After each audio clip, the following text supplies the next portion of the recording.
Hey folks, Kevin here. Well, it's February 23rd, 2018, and this is another Ask Me Anything video. This is actually the second video in the composting question video that I posted just a couple of days ago. So to bring you up to speed, and I'll link the video up here in the upper right hand corner, the video that Sam Koss actually asked questions about was a composting weed series from some time ago, last summer. And Sam asked, geez, I've got a whole bunch of weeds, a huge pile, and I jerry-rigged my own compost thermometer, and it isn't coming up to heat. And what should I do? What could be going wrong? So I made my video called Ask Me Anything, Compost Questions, and it really was a series of questions, and that of course is linked up there as well, so you can see what the questions actually were. So yesterday Sam sent me another comment, and as well as Tim's Homestead sent a comment as well. Sam's also sent a link to a video that he recorded. It's about 1 minute video. I'm going to play that during the time that I'm talking so that you can see it. And I'm probably going to play it a couple of times just so you can see it. Now this video, I think Sam was probably using his cell phone and walking or using some recording device and walking as he was approaching the pile. So it was pretty jumpy. So I uploaded his video that he sent to me and uploaded to YouTube, went through what's called YouTube, oh my goodness, it's the enhancements. It's a little wand icon, and under enhancements there's a fix it or there's stabilize, and so I let it run for a couple of hours on stabilize. It stabilized the picture somewhat, and it took the jiggling out of it. So I just wanted to let you know that there's that feature on YouTube once you upload a video. If it's really wobbly, like if you look at some of my old videos, it's embarrassing that I didn't know about it. Now I have more image stabilization gimbals that I try to use now so that you're not getting sick when you're watching my videos. But anyways, Sam, so one interesting thing is, I think Sam's living in a climate somewhat similar to ours. Now, again, we're located in central New York State, part of the United States, near the Great Lakes. And we're in a cold, temperate climate. It appears that Sam is as well. If I'm incorrect, please correct me. But it's Catalonia, Spain, where there's no frost there right now. He's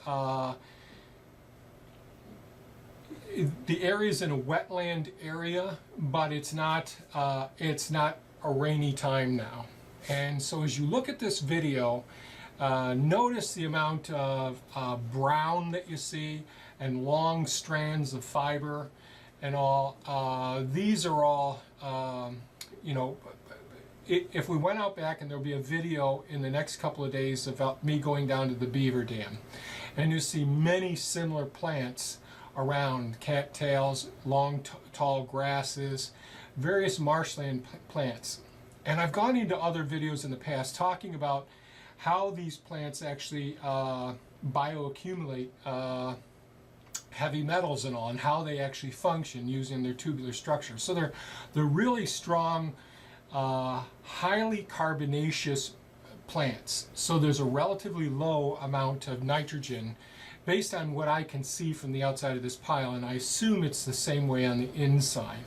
So we're really talking, this has a very, very high amount of carbon relative to the amount of nitrogen. And if you were trying to create the ideal, supposedly create the ideal composting system, experts will say you need like 1 part of nitrogen to 25 parts of carbon and all. And there's lists of all the different components, you know, brown leaves versus green leaves versus coffee grounds versus chicken manure versus, you know, everything that you can imagine. And so what you're trying to get things that aren't dormant, that are actively growing, that aren't structural components, and those are more of your greens. And that's all your kitchen waste, the manures, the decomposing bodies, vegetable matter, you know, the green leaves. If there was someone doing a wood chipping service around you, a forester, and it's during the summertime, grass clippings. And I know there's so much more. So by looking at this pile, there's a few things that I'll say. One, although it's a large pile and there's a significant amount of weight, you wouldn't want to be at the bottom of that pile. You would get crushed. You wouldn't be able to breathe. However, the spaces in between those plants throughout the pile are probably pretty well aerated. In other words, it's very porous, where if it did rain, the water would run right through it rather quickly and not be retained in that carbonaceous material. That makes it much more difficult for the microbes to really get up to speed and take off. They need more of the fungal elements to do the job. So, and we really want to have a balance. We need to have lots of bacteria in there as well. And it is a complete dynamic interaction between those groups. So as far as aerobic composting techniques, this is going to be a challenge because it's going to take longer. I would not be discouraged by this at all, because this one is, if you just keep checking the temperature and you're within a safe range, don't worry about it, let it go. It's just going to take more time, and that's okay, and then turn it as necessary. I don't know what you're using to turn the pile with, but that's where sometimes, once we get up to that heat and we deplete the amount of oxygen in the system, which is going to take quite some time with this system as it looks right now to me, that's when we get into trouble, because we switch from a aerobic or facultative anaerobic system to a completely anaerobic system, and that's where we get those foul smells. And we're losing a lot of nutrients that way. So what are things that would help? Well, if you can add some more green materials, the things that I mentioned, manures, coffee grounds, kitchen waste and so on, or grass clippings, any of that sort of thing. The other thing that would help is if you could chop this material up and make it smaller particulate matter. But that may be very difficult. This would be more of, leaving it like it is would be closer to some of my slow composting systems that I'll be doing videos on over time. Not nearly as slow as some of my things, which are huge paper product and cardboard product materials and lumber materials that we're composting down. Not like we would compost in the composting piles that you've seen me do so far. These I'm labeling as slow soil building systems. So the other thing that I would mention is I got to look at your thermometer, and it looks to be one of the Marine Depot type thermometers, which is a digital thermometer that has a wire in it that extends out to a little bit narrower than a pencil, cylindrical, about 1 inch long temperature probe on the end. And those really require a great deal of surface contact with the whole surface area in order to be accurate reading. So you will get an inaccurate reading with that type of probe in this type of pile because it's too well aerated, so you're only getting partial. So your temperature may be higher than that 68 degrees that we could see on your thermometer. So that means it's inaccurate.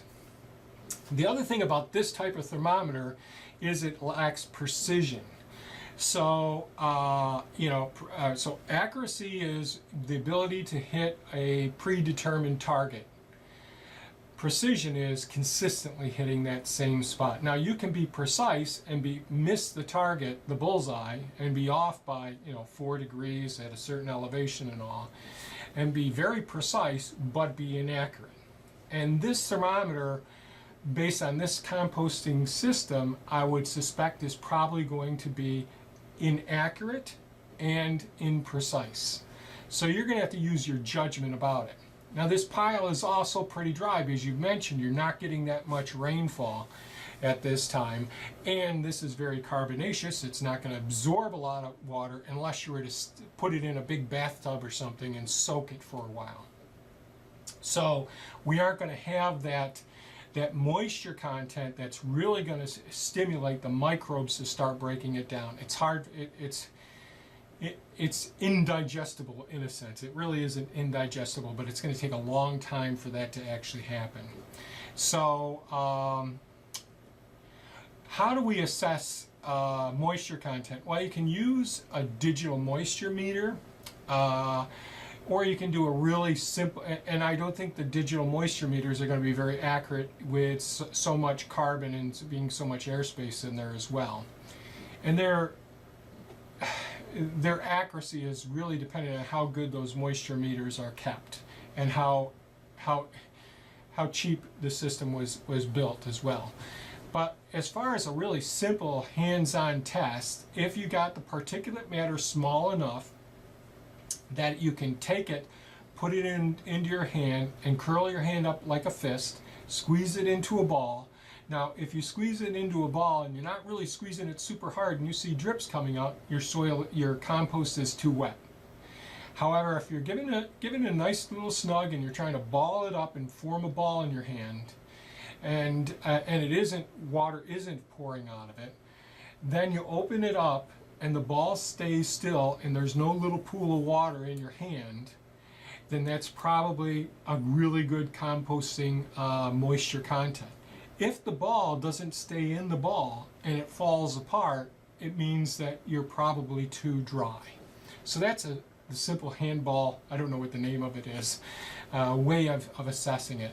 And you really want to dig in to the inner part of it. You want to get in, I like getting in at least 6 inches. I want to get in there a good foot. And if you're questioning your thermometer, stick your arm right in there. Remember, your temperature is 99 degrees Fahrenheit potentially, and if it feels warm to your hand in there, then you know that the 68 degree temperature is inaccurate. So I hope that all helps out. Feel free to ask more questions and comment. I really do appreciate the interactions. You're probably bringing up issues that other people are going to have, and they just aren't asking the questions as well. Tim from Tim's Homestead, you've mentioned that you've tried composting before. Leave comments on what you think failed and all. When we're doing a pile, we want to try and get it 1 cubic meter or 1 cubic yard in size at least. If we're worried about moisture content and trying to keep the elements out, we want to keep it covered. You see, I don't do it because it's impractical in my circumstances. Certainly, some people are concerned about doing composting because of the smell, and if we're doing it right, there isn't the smell. I'd like the composting systems, instead of being back down in the back 40, being right up next to the house, so it's easy access, and so you can keep an eye on it. Observation and interaction in permaculture is one of our best ways, and you're more likely to contribute waste products into the composting systems, thereby not creating waste. You're creating another abundant resource for your gardens and all. So I'm all about getting more people to do more composting, as many as possible, and to get over these issues. And there's, you can do composting inside your house and it not stink with vermicomposting, as long as you go about it very systematically as well. And I believe in starting small when you're doing composting. You see someone like me with a big tractor or the mini excavator doing what I do, and it might excite some people, but it could get out of hand if you haven't felt comfortable with it. But if you feel confident, then go for it. So I hope this helps out some. Please give us a thumbs up if you think it was of value, and share it with your friends. The more people we can get composting, the less stuff that's going into landfills, the less problems we're going to have with undesirable visitors as well. Thanks so much, folks, and have a fantastic day. Bye-bye now.